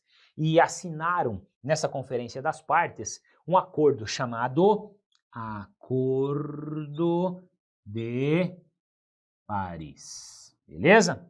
Chamado de Acordo de Paris. Nesse Acordo de Paris, os países comprometem-se a diminuir a emissão de gases causadores do aumento do aquecimento global, né? Aumento do efeito estufa, aumento do aquecimento global. Beleza, e cada país estipulou uma meta para si, né? E dentre outros países, o Brasil, claro, estipula uma meta. Vou botar aqui, ó, Brasil. Brasil, metas. Quais foram as metas que o Brasil estipulou, né? O Brasil estipulou a meta de que iria reduzir a emissão dos gases causadores do efeito estufa em 43%, ou melhor, 37% primeiro, 37% até 2025 e 43%, 34 não, né, ó, cabeção, 43% até 2030. Essas foram as metas estipuladas pelo Brasil, beleza? Segundo o Acordo de Paris. Mas por que a preocupação tão grande com o Acordo de Paris? Nesse período, descobriu-se que cientistas descobriram que projeções mostram que até 2100 o mundo vai aumentar 2 graus de temperatura. E com 3 graus de temperatura, 70% da vida se extinguirá. 3 graus a mais do que o normal hoje, né? Em média, logicamente. 3 graus a mais, 70% da vida se extinguirá. Derretimento de geleiras, catástrofes ambientais e tal, e assim por diante. Né? E até 2100, estima-se que 2100 está aí, né? Até 2100, estima-se que subirá 2 graus. E a alternativa desse Acordo de Paris é barrar esse aumento da temperatura. E eles delimitaram um aumento de no máximo 1,5 grau, né? Tentar manter até 1,5 grau. E aí basearam em vários acordos. Em 2016, os Estados Unidos ele sai do Acordo de Paris, né? E diz que o Acordo de Paris, na verdade, não é bem isso mesmo, o aquecimento global é uma farsa e tal, e assim por diante, papapá. Donald Trump sai do Acordo de Paris. Agora nós temos um novo presidente que é muito adepto a questões climáticas e retorna ao Acordo de Paris. Bom, mas para essa o que nos interessa é aqui, ó, o Brasil. Ele assinou o Acordo de Paris e estipulou essas metas. Essas metas são importantes. Beleza? Tranquilo. Bom, agora nós vamos falar das políticas ambientais brasileiras. O que realmente de ação? Isso aqui foi mundial, né? O que realmente de ação o Brasil fez sobre as políticas, sobre suas políticas ambientais? Beleza, vamos falar um pouquinho sobre elas então, tá? E isso aqui chama-se políticas públicas ambientais brasileiras, beleza? Políticas públicas ambientais brasileiras. Essas políticas foram criadas a partir de 1930. Até então, não se pensava muito em políticas públicas ambientais. A partir de 1930, começa a se pensar. Então, isso aqui dado é importante? Sim. Por quê? Em algumas questões dizem, lá durante 1850, o Brasil, o que, políticas ambientais? Não se pensava muito nisso, não. Essas ideias surgiram aqui pós 1930, beleza? E uma das primeiras ações das políticas ambientais foi que, em 1934, foi elaborado o primeiro Código Florestal Brasileiro. Primeiro Código Florestal Brasileiro foi elaborado lá em 1934, beleza? Ele visava impedir o avanço do desmatamento, né? Visava impedir o avanço da agricultura por cima das florestas, né? Por quê? Esse desmatamento, eles estavam retirando a vegetação, a madeira, para plantações. E essa madeira, nessa época, era muito utilizada como fonte de energia. Então, para evitar, né, vamos dizer assim, a diminuição da madeira e eles terem que buscar madeira cada vez mais longe, dificultando a logística, né, porque essa madeira era uma fonte de energia, e eles estabelecem o Código Florestal delimitando áreas agrícolas, beleza? Essa foi a primeira ação do Código Florestal. Beleza. Bom, o que mais que nós temos de importante aqui? Nós temos de importante o seguinte, que em 1950, então começamos muito bem, né? Delimitaram, tal, beleza? Porém, vou até botar em preto, 1950, né? Foi um período do início ou do alavancar da nossa industrialização. Nesse período de industrialização, as políticas ambientais foram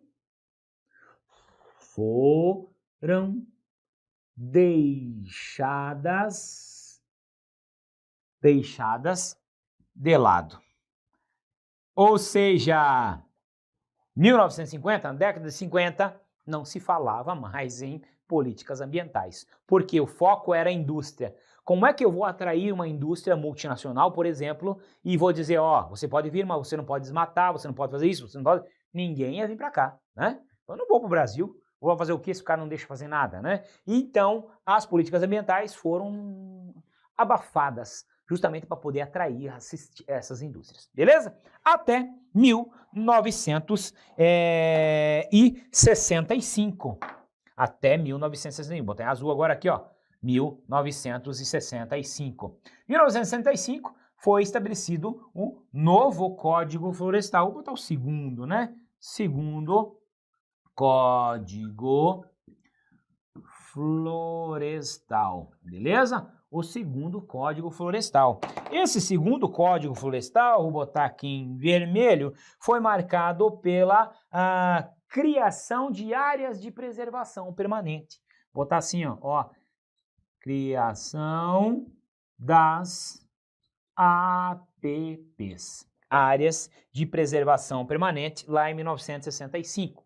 Tranquilo? Beleza. O que aconteceu logo depois, em 1972, que eu acabei de falar? A Conferência de Estocolmo, exatamente isso. E fruto da Conferência de Estocolmo, foi a primeira conferência ambiental que nós falamos antes, tivemos uma atitude aqui no Brasil, que foi a criação da Secretaria Especial do Meio Ambiente, chamada 1973, tá? 72 foi Estocolmo, em 73 foi criada a Secretaria Especial do Meio Ambiente para cuidar dessas ações em favor, em prol do meio ambiente, beleza? Também é importante, isso aqui eu já vi cair em prova, tranquilo. Bom, vou colocar lá agora. O que acontece na sequência 1980? 1980, aqui ó, preto. 1980, são criadas algumas políticas de desenvolvimento, né? Cria-se, por exemplo, o Sistema Nacional do Meio Ambiente, né? Você já ouviu falar disso aí? Já, claro que ouviu. Esse sistema chama-se CISNAMA. Vai cair na sua prova isso aqui, hein? Tá? Foi criado lá em 1980. Mas também foi criado esse sistema nacional. Foi criado outro sistema também, chamado de Conselho Nacional do Meio Ambiente. Conselho Nacional do Meio Ambiente, né? Que você já com certeza já escutou, chamado de CONAMA. Beleza? Show de bola. Tranquilo. E precisava um órgão para fiscalizar tudo isso. Um sistema que controlava, esses dois aqui, um controlando o outro, elaborando as leis, né? Com ações mais administrativas, e aí criaram o IBAMA, o Instituto Brasileiro do Meio Ambiente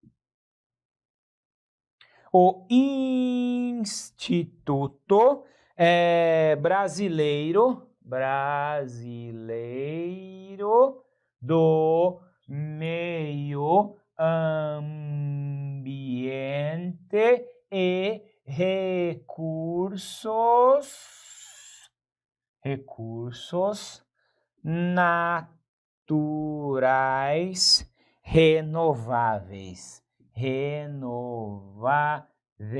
né? Toda essa informação para dizer que é o IBAMA, beleza?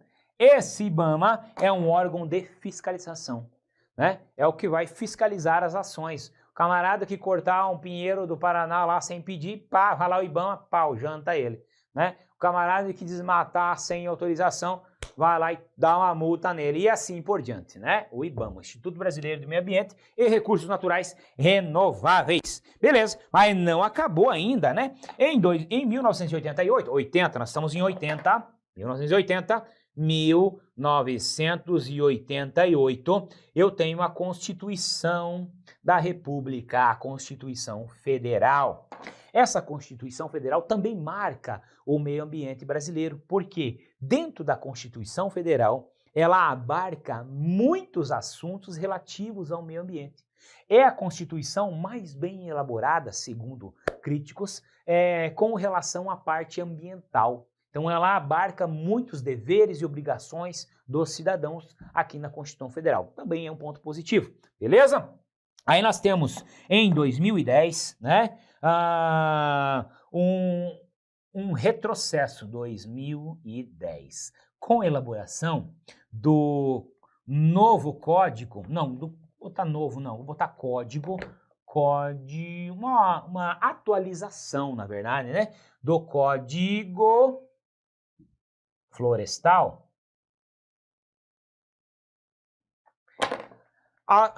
Vou botar assim, atualização do Código Florestal, beleza? Essa atualização do Código Florestal, ela fez com que houve uma redução das áreas de preservação permanente, não vou botar áreas não, redução das APPs, beleza? E aí foi uma afronta, né? O pessoal chama de retrocesso à legislação ambiental. Reduziram áreas de APPs, deram anistia a crimes praticados por grandes latifundiários ou empresas rurais. O cara que cometeu um crime do meio ambiente lá, com esse novo código, não, você está perdoado, né? Então perdoaram alguns crimes. Então foi um retrocesso, foi uma baixaria, né? Gerou muita polêmica. Beleza. Em 2012, houve a nova atualização, o novo Código Florestal. Vamos para lá que eu vou te mostrar agora o novo Código Florestal. Tá? Em 2012, esse novo Código Florestal é elaborado. E ele é chamado agora de novo Código Florestal. Tá aqui, ó, 2012. Novo Código Florestal. Beleza?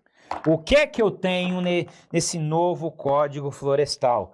Eu tenho a APP, Área de Preservação Permanente, né? Foi uma atualização.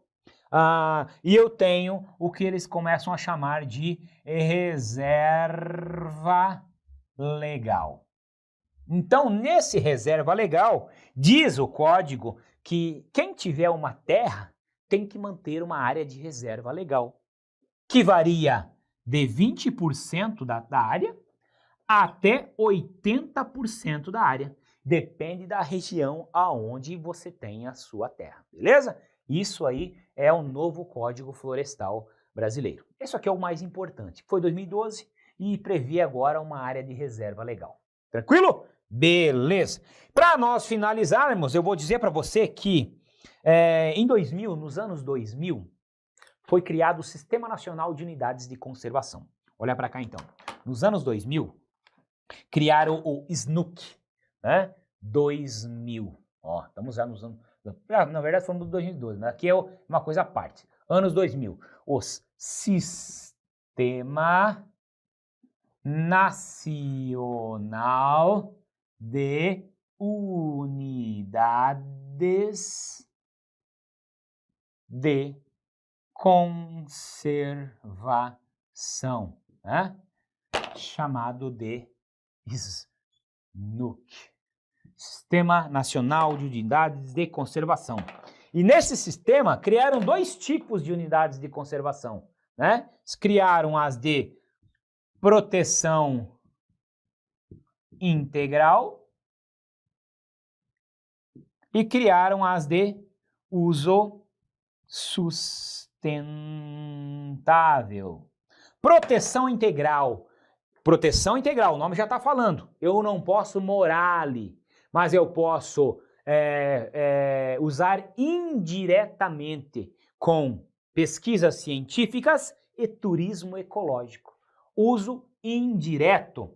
E as de uso sustentável, admite-se a moradia e o uso sustentável dos recursos naturais, beleza? E estas são divididas em outras e que eu vou te mostrar agora na tela. Acompanha comigo então na tela o sistema de unidades de conservação. Olha lá. Então nós temos aqui na tela o seguinte. Essas unidades de conservação, olha só. As de proteção integral, né?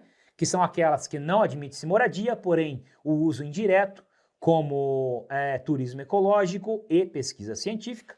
E são elas, isso é cobrado em prova, preste atenção. Estação ecológica do Rio Bonito, por exemplo.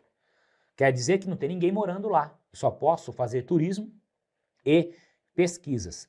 Reserva biológica do macaco. Não sei se nem se existe, acabei de inventar. Mas reserva biológica quer dizer que não tem ninguém morando. É isso que eles vão te perguntar em prova, tá? É isso que eles vão te perguntar.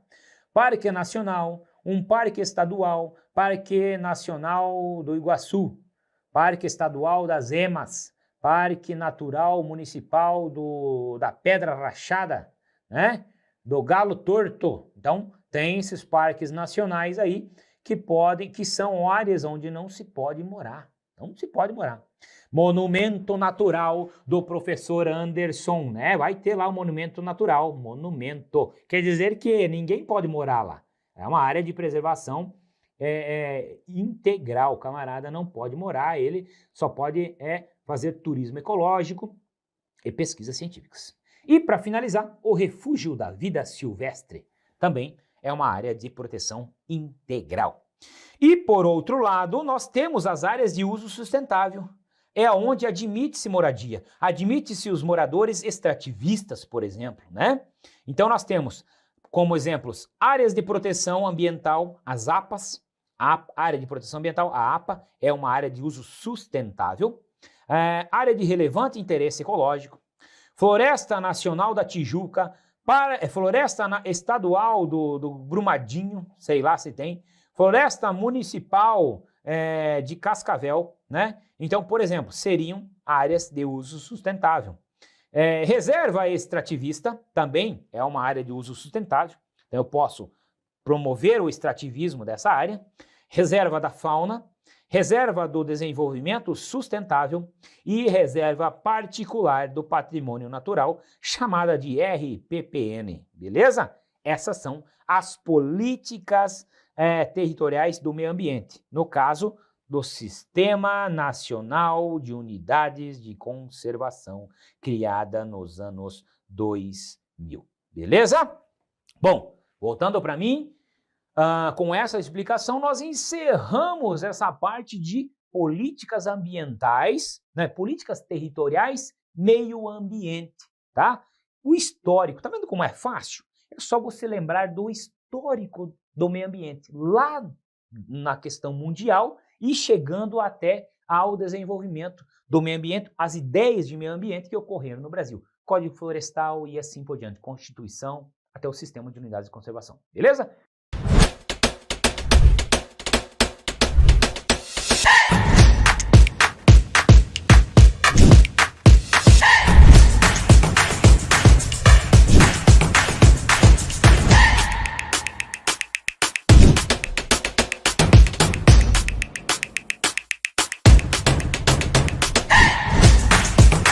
Não compre errado mais uma vez. Garanta a mudança da sua vida aproveitando o desconto exclusivo da nossa Black Friday Alphacom. Quem investe certo, muda de vida. Alô você!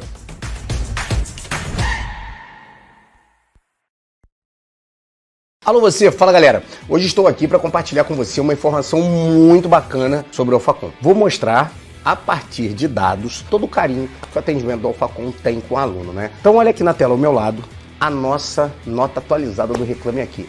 Perceba o número de reclamações e respostas. São pouquíssimas queixas, porque o produto do Alphacom é óbvio, é o melhor do mercado, as quais foram solucionadas sem discussões e empecilhos. A gente está aqui para resolver, tá? No Alphacom, o aluno fica porque o produto é bom de verdade e ele entende que vale a pena fazer um investimento, porque isso efetivamente é o que vai fazer a mudança de vida dele. E se você conseguir sentir todo esse prestígio que nós temos com o aluno, torne-se um alfartano e também mude a sua vida. E venha, obviamente, né, estudar com quem tem mais qualidade e que mais se importa com você. Alô você!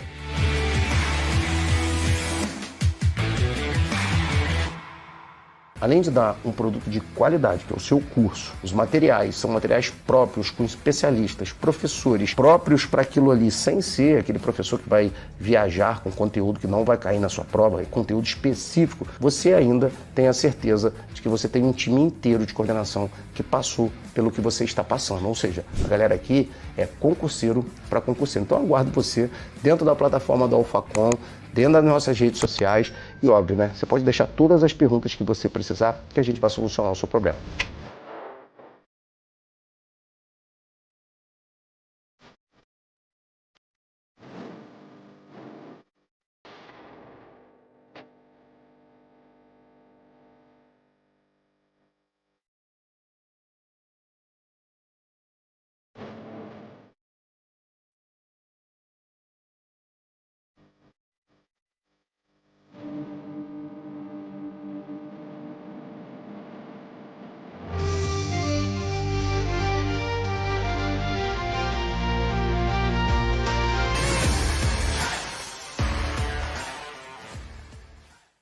Depois de ter a minha vida mudada ao passar em um concurso público, eu senti que tinha necessidade de mudar a vida de outras pessoas. E esse sonho começou quando abrimos as portas do Alfacom, uma empresa pioneira de concursos públicos que mudou a realidade do Brasil. Nosso time de colaboradores são profissionais altamente capacitados. Cada pessoa aqui dentro trabalha para criar e desenvolver o melhor método de estudo e aprovação. Falando em especialistas, o nosso time de coordenadores somam mais de 50 aprovações em concursos públicos. Aqui trabalhamos assim, desde o primeiro dia da sua preparação até o dia que você toma posse. Trabalhamos com muita responsabilidade e sempre com um propósito, que é mudar a sua vida.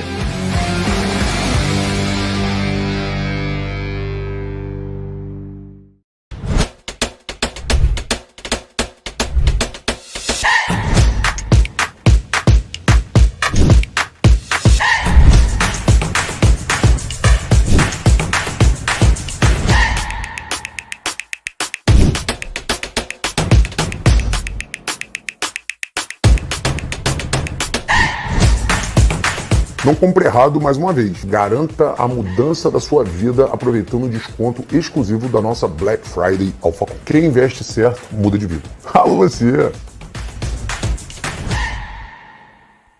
Alô você, fala galera, esse tema aí é super importante. Eu anotei aqui bonitinho, porque a sua cabeça deve estar fervilhando, ainda mais com editais como o INSS que acabou de sair e a Polícia Militar da Bahia, ou a Polícia Militar do Rio de Janeiro, que aí tá camelando, mas vai sair, ou a Receita Federal do Brasil que tá pipocando, né? Então tem tribunal também para todo lado. O tema é foco para quem está no edital. E aí a gente pode colocar também para quem tá vendo o edital saindo na cara do Google, né? Cada minuto é importante e o planejamento é essencial. Vamos dividir em dois termos, para quem está com o edital aberto e para quando o edital está batendo na porta. Para quem está com o edital aberto, um grande exemplo, o INSS. O que vai fazer? Primeira coisa, contagem de prazo. Quanto tempo você tem do momento que você se ligou, que pode ser agora que você está assistindo o vídeo, até o dia da prova. Aí você vai contar e vai falar, putz, cara, eu tenho 60 dias até a minha prova, né? Porque a média é de 60 a 90 dias de um edital à prova. Começa a contar a contagem regressiva na sua cabeça e para sua preparação. O segundo ponto é montar um plano de estudo que você consiga esgotar ele dentro do prazo de 60 dias. Obviamente, o certo é estudar bem antes e já ter um laudo, né? Porque a gente fala que o edital é brinde para quem já estava estudando, é um prêmio. Mas se você está começando agora, ou se você está apavorado porque está desorganizado, o plano de estudo é o que você tem que fazer. Gaste 2 dias, cara, desses 60 dias para montar o seu plano de estudo. Não gaste tudo, né? Um dia você monta um plano de estudo. Ainda mais na nossa plataforma que já está pronto. O professor já faz para você esse plano de estudo. Essa é uma grande vantagem de estar aqui no Alfacom. Existe uma coisa chamada uma relação preço e valor. Preço é o que você paga, valor é o que você recebe. Muitas das vezes você acha que o preço está alto, mas o valor que você recebe é tão grande, tão grande, tão grande que o preço fica pequenininho. É exatamente os preços que a gente emprega nos cursos aqui do Alfacom, que a gente entrega muito valor para você. E um desses valores agregados excepcionais é o acompanhamento até o dia da prova. Fez o plano de estudo, depois você vai ter que separar a tua rotina. É super importante, porque com o edital aberto muda toda a rotina, galera. Ou seja, se você tem férias, pede para tirar férias. Se você já está estudando há muito tempo, está com muita certeza e sabe que aquele edital, ou pelo menos acha que aquele edital vai fazer diferença e que você vai chegar de sola, se você tiver condição e tiver feito a reserva, você pode até largar seu emprego. Se não, mano, só diminua o tempo, obviamente, de sono que você tem. Dormir menos de 6 horas é perigoso, tá? Porque você vai ficar cansado para a prova. Mas dormir mais de 6 com o edital aberto também é sacanagem. Aproveite os sábados, aproveite os domingos e lembra, a gente conta de trás para frente. Domingo é o dia da prova. Sábado, você vai acompanhar a super revisão de véspera com a gente, óbvio, né? Conectado, sentado, aonde você esteja do Brasil, acompanha a super revisão. Uma semana antes, a gente está acompanhando as semanas alucinantes, então a gente aperta que não facou muito para você. Por isso que é bom ter o amparo de um curso preparatório para concurso público. E o tempo que resta, você tem que conseguir zerar, ou seja, ir riscando o seu edital verticalizado que está dentro do seu plano de estudo o maior índice de conteúdo possível, para chegar na prova e ter o maior índice de informação que cai no edital, para que você não seja pego de surpresa. No último concurso do INSS, a matéria que menos caía nos últimos editais foi a que mais caiu. Então não existe mais isso das matérias que mais caem. Existe a teoria da imprevisibilidade, que já está tendo um concurso público nesse formato há muitos anos, desde 1988, com a promulgação da Constituição Federal de 88. Então as regras estão postas em jogo e as bancas já estão solidificadas, qualificadas, profissionalizadas, e elas sabem que tem que cobrar tudo colocado no edital. Então pegou essas regrinhas básicas, aí é cuidar do emocional. Não adianta ficar nervoso, não adianta falar que é o concurso da sua vida. Se for esse, é esse. Se não for, você vai mais pra frente. Pra terminar, galera, eu vou aí usar a frase do meu amigo William Douglas, né? Passou no concurso muito cedo, para delegado de polícia lá atrás, foi juiz, hoje é desembargador do estado do Rio de Janeiro. Quem sabe a gente não acaba vendo o William no STF uma hora, né? Que ele merece muito. Ele tem uma frase que é dele, não é minha. A frase dele é o seguinte: não se estuda para passar, se estuda até passar. Então você estuda bastante, faz a prova, não passou, recomeça o seu projeto até você chegar no concurso da sua vida. Se inscreve no canal, dá uma curtidinha e não deixe de acompanhar o AlphaCon, que tem sempre super dicas para você. Alô, você!